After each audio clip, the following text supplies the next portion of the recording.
Hello. Well, as the name suggests, this is not a floss tube. I have been requested by a couple of people. If you'll recall, on my last floss tube, I skipped the reading portion because since it's been 3 months since I last did a reading update, I have 30 books that I hadn't updated anyone on yet. So several people asked me to go ahead and do a little video where I share what I've been reading and what I thought of them. And like I said, I have 30 books, so I'm gonna, hi Charlie, hi. Yeah, the books are between me and Charlie, so she can't get over here. And Maka's home too, by the way, so if you see her pop up. But yeah, I've got 30 books, so to keep this from being like an hour long, I'm going to try to limit my discussion of each book to the genre and maybe a couple of phrases about what I thought about the book. But for any more details than that, you'll probably have to go look it up yourself if anything kind of catches your attention. Charlie, I am working here. I'm working here. Okay, so these are in no particular order because they kind of just have all been pulled. As I was seeing them on the shelves, I pulled them off and then they got in stacks, and the stacks got, well, 30 books. They fell over. They got reorganized. So in no particular order. The first one up is Alexander McCall Smith, The House of Unexpected Sisters.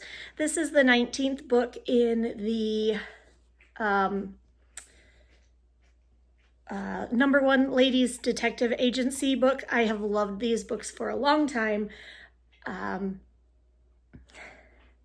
Even though they're set in a detective agency, so they're kind of billed as mysteries, they're very cozy, very like, I don't know how to describe them. They're charming, they're witty, they are, I really enjoy them. They're set in Africa, in Botswana, and follow the exploits of the only female detective in her city.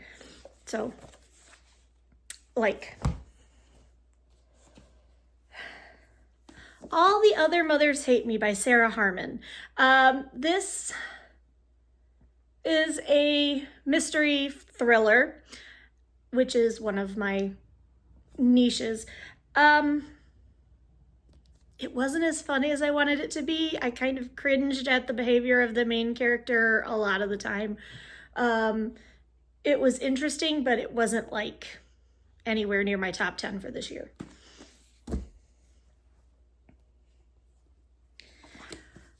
Gone Girl by Gillian Flynn. Yes, I am just now getting around to reading Gone Girl. I expected more, honestly, after all the hype. I wasn't that impressed. It picked up towards the end, but yeah, I just wasn't that impressed.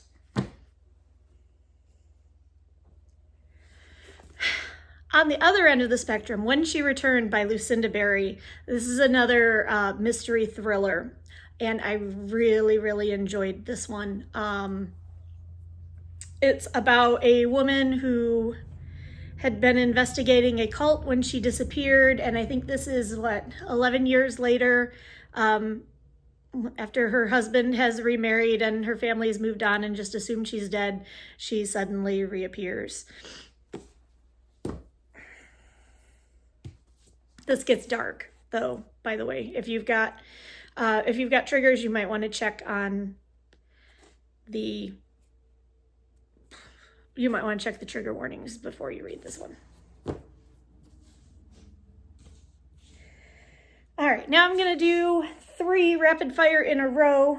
Well, maybe not 2 rapid fire because it looks like they're all buried in different stacks. These are awesome. This is Sci-Fi Dungeon Crawler Carl is the first in the series. It is the Dungeon Crawler Carl series.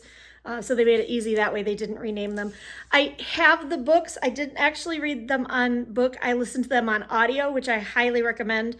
I like the narrator, and they do some things to help you keep track of when they're talking, like in their chat versus when they're actually speaking out loud. But it's just, these are amazing. Love them. And on that note, where's number 2? Oh dear. Charlie, where is it? Oh, there it is. This is book number 2, is Carl's Doomsday Scenario. Also really, really good. I really liked this one. And then book number 3, the Dungeon Anarchist Cookbook. I didn't like this one as much. I felt like the layout of the level was very confusing. It was hard to keep track of. Maybe it wouldn't have been so hard if I was reading it instead of on audio. That said, not liking it as much, it was still a 4-star read for me.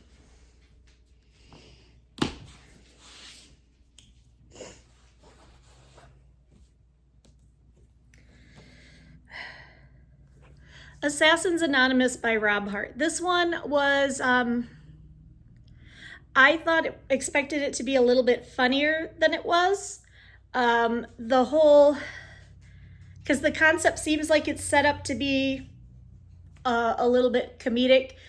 Basically, this is a retired hitman who is trying to give up killing, and so he has joined an AA-style support group for people who are addicted to killing. That said, it wasn't as funny as I thought it was. I still thought it was a great read. It was very interesting, and I did not see the twist coming at the end.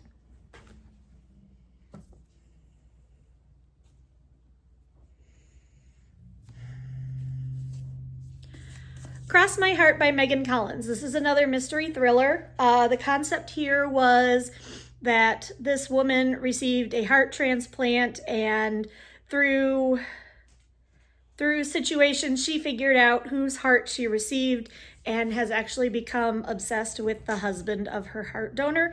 And this did not go the way I thought it would. From that synopsis, I expected this to go in a much different way than it did. And it was very interesting. It wasn't one of my favorites of the year. It was kind of middle of the road. But like I said, I didn't expect it to go the way it did, so I was pleasantly surprised there.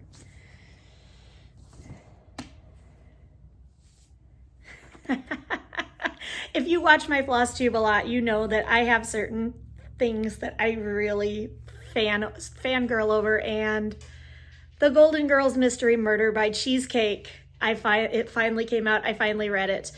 That said, it's a lot like anything that comes off of something that you love a lot that's not by the original authors.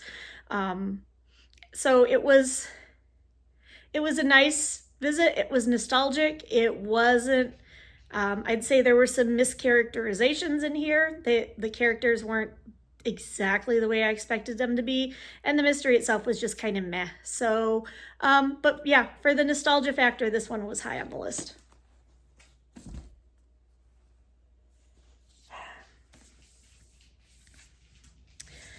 And we come to my first 1.5-star read of the year. I came really close to DNFing this book. This is Gifted and Talented by Olivia Blake. It was not at all what I expected it to be. It was billed as like a modern fantasy. One moment. Okay, so much for getting this done without having to do any sort of editing. Yeah, Gifted and Talented by Olivia Blake. It was billed as kind of a magical realism, modern fantasy type thing, and basically it was kind of like a character study with references to magic in it. So if you like more contemporary fiction, I feel like this might be more your jam than it was mine. I was looking for more something that was more heavily fantasy driven, and this really wasn't it.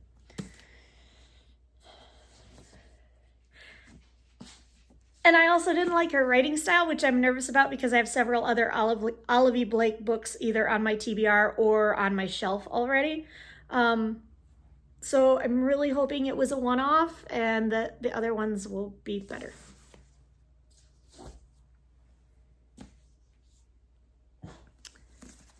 The Night and the Moth by Rachel Gillig. This is the first book in her next series. I think it's going to be called The Stonewater Kingdom. Yeah, The Stonewater Kingdom. I didn't like this as much as the Shepherd King duology.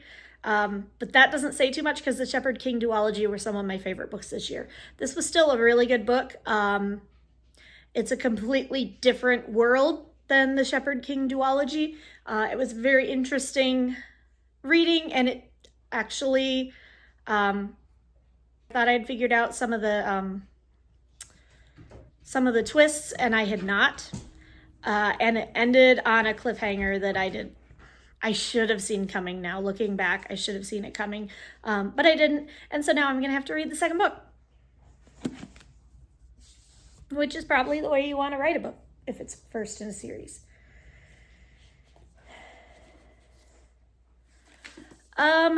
John Scalzi, When the Moon Hits Your Eye. I loved Starter Villain. I adored it. Part of that might have been the fact that I listened to it on audio and Will Wheaton did the narration. I did not like this one as much. It didn't really seem to be as heavily plot driven. It was more like a series of short stories with the concept of the moon turning into cheese in the background. Like it didn't really have a plot per se. So it was an enjoyable read. It wasn't what I was expecting, and it wasn't what I kind of wanted. So it was more of a meh for me.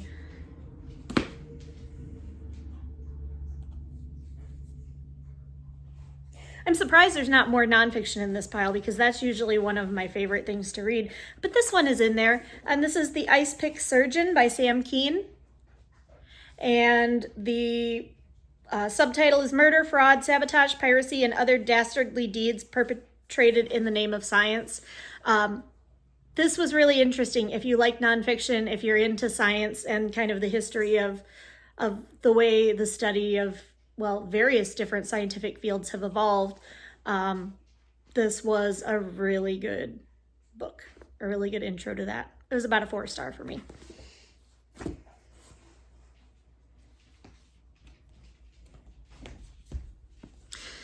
This would have been a 5-star, and at the last minute, it backed itself into a 4.5 star. This book, You Killed Me First by John Mars. This book starts out, like, from the very first sentence, you're in. Because basically it starts out with someone buried in the middle of a bonfire on Guy Fawkes Day.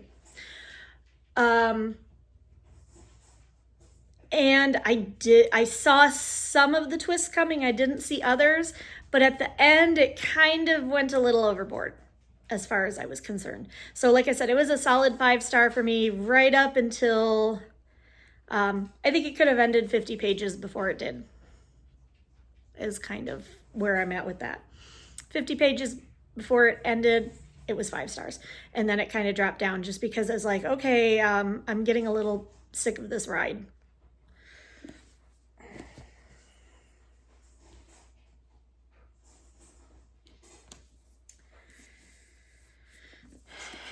Ink Blood Sister Scribe. I'm not even going to try to pronounce the author's last name because I don't know that language. This was a car book for me. It was one that I wasn't really necessarily super excited about reading. I had picked it up, obviously, as a book of the month.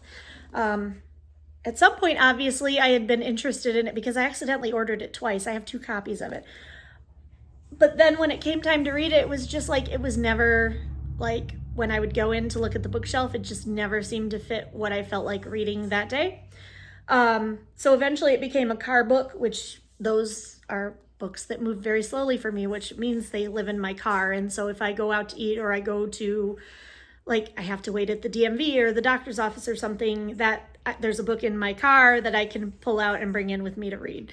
And once I got about halfway through this, I was really sad that it was my car book because it was really, really interesting. I ended up liking this book a lot. And that's all I'm going to say about that one.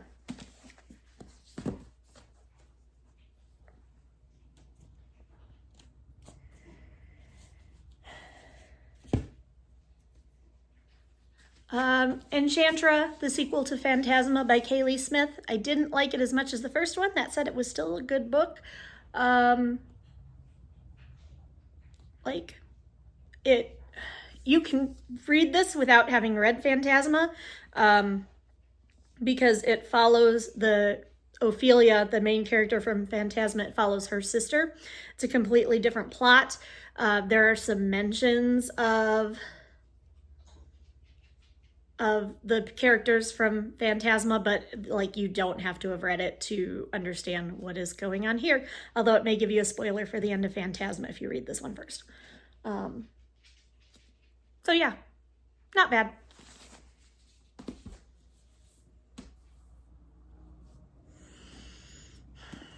I have never read a Brandon Sanderson book I didn't like, and this is the last book in the first Mistborn trilogy, The Hero of Ages.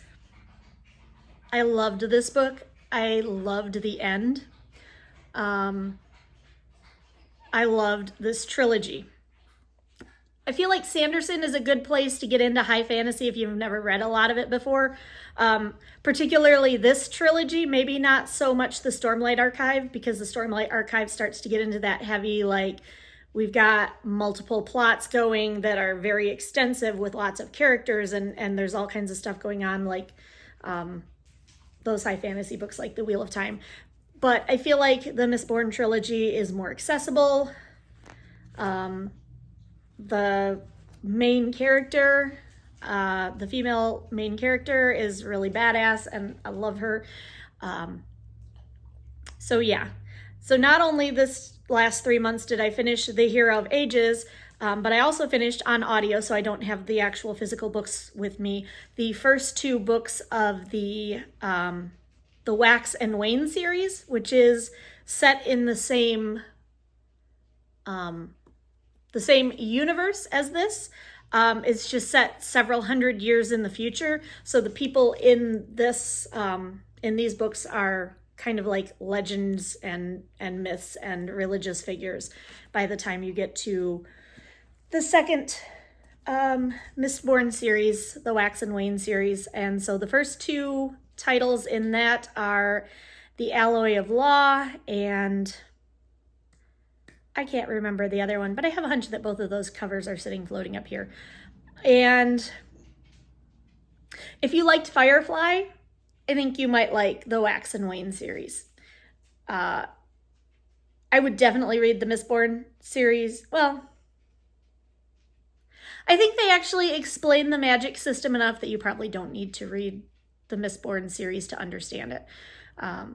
But there are references to the Mistborn series that will make more sense if you've read the first trilogy before you start the Wax and Wane series. But anyway, Brandon Sanderson's always a hit for me, so I wasn't really surprised about that.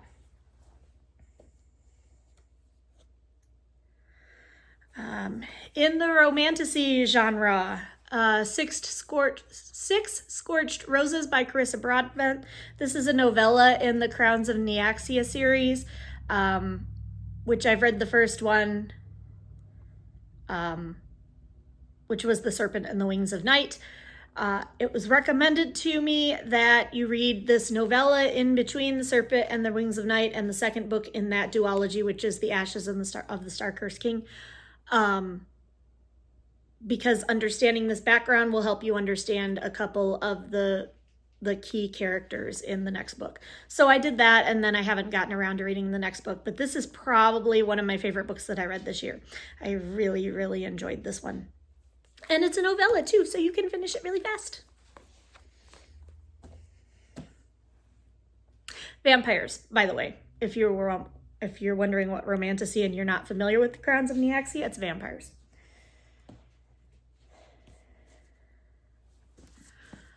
Riley Sager, The Only One Left. This is another mystery thriller. This one, when I was reading it, the concept reminded me a lot of the book of Cold Cases by Simone St. James, if you've ever read this one. But plot's obviously different. But this basically is a home health care aide who has been hired to take care of this housebound woman who had a stroke and is basically paralyzed, except for some movement in her left hand. And, oh yeah, she might have murdered her entire family in the 1920s. Decent. It was decent. I didn't catch the ending coming. I thought it actually was a little bit far-fetched, but it works. I enjoyed it.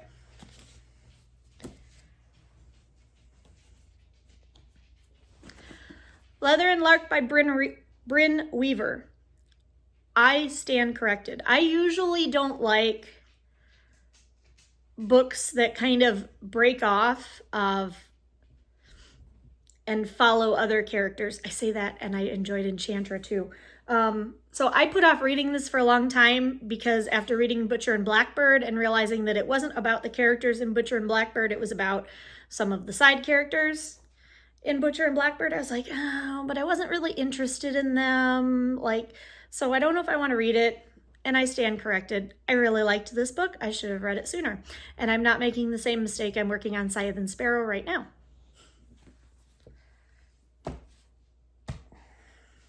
But that is the big reason that I haven't finished all of the current A Court of Thorns and Roses books, is I'm just not really, I know this is blasphemy and don't come at me for those of you that are romantasy folks. I'm just not that into the idea of reading Nesta and Cassian's story. Sorry.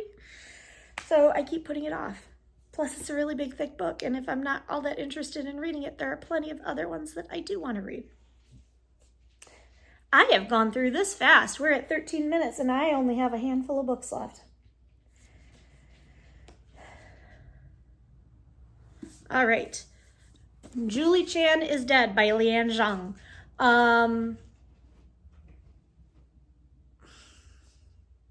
This is not my normal read. It's a mystery thriller.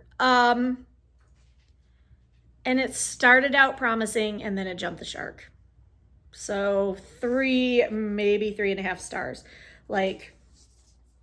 I was kind of interested in what was going on and I was in who actually killed the sister and what was going on and what was this mystery trip and all that. And then when we got on the trip, it just it went out there, gone. So I don't know. This is kind of a maybe for me.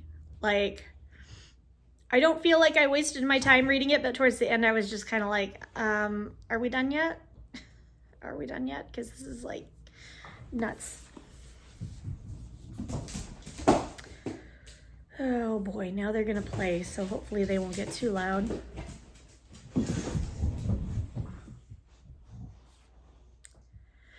Okay, another quick little novella, really fast read, The Thorn Hedge by T. Kingfisher.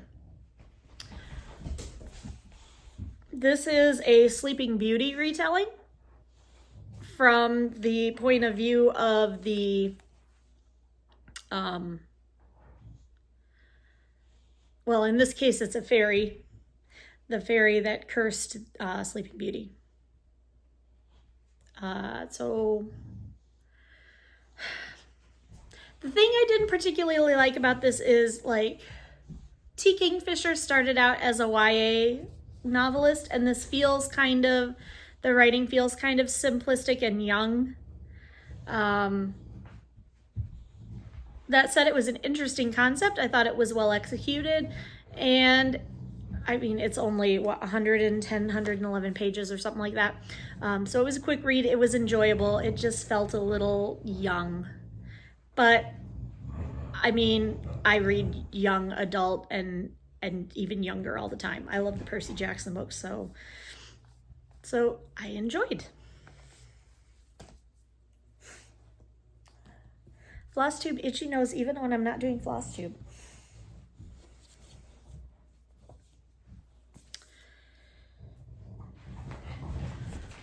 Babel by R.F. Kuang. I'm of two minds about this. For as much as this was hyped up to me, I felt let down. The first part of this book is heavy and kind of boring and does a lot of academic. I found the footnotes distracting more than anything, and it's probably just the way this was printed, but a lot of times I had trouble even seeing that there was, even seeing where the footnote was, where the little asterisk was. I had to go back and hunt it after reading the whole page. So it was just kind of clunky for me. at the beginning. It really picked up towards the middle, and then at the end I wanted to strangle the main character for the decisions that he was making. So it got really good towards the end, but it takes a lot to get there.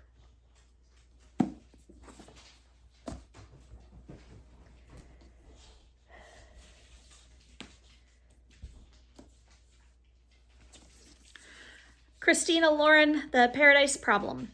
This is a fake marriage trope romance book. I'm not really a romance reader, but I enjoyed this one. It was kind of fun. It was a nice little palate cleanser. And I thought it actually had a decent story.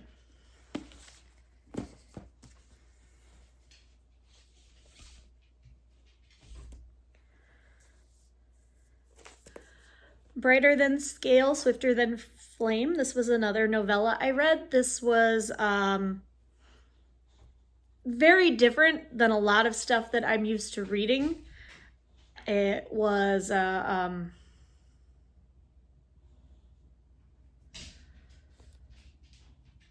it's kind of an enemies to lovers, and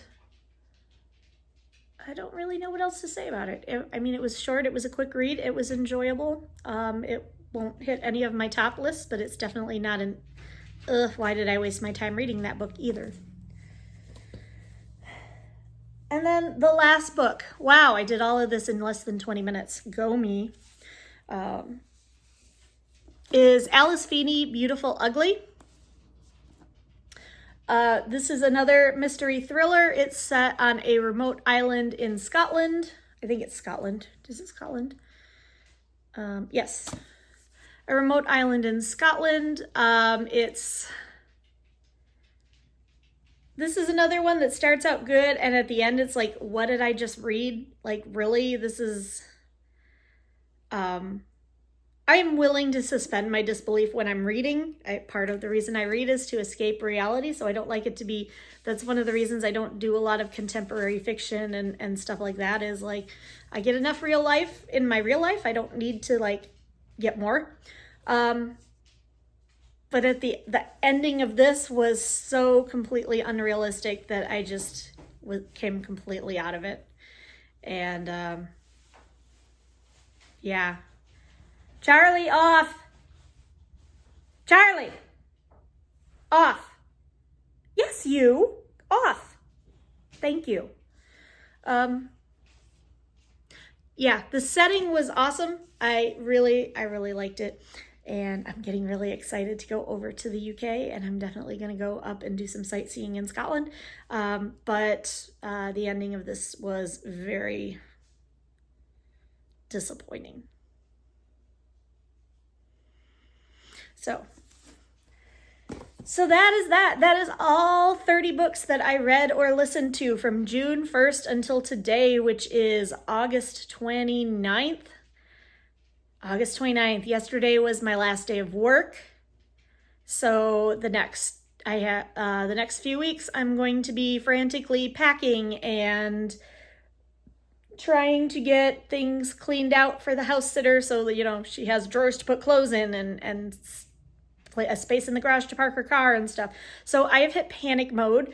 I get on a plane 2 weeks from today, Friday, September 12th. I get on a plane, and by Saturday, September 13th, I will be in Wales. Oh my gosh. Oh my gosh. It sinks in at random times that I am literally moving to another country, and it's a lot. Wow, it's a lot. But I'm very excited about it. And in the meantime, you will hear from me at least one more time because I have a drawing to give away. And I'm doing very well on my stitching that I'm hoping to be able to show you a finish, or maybe even two by then. So until I get around to actually doing some stitchy video, stay safe, stay healthy, and I will see you soon. Bye.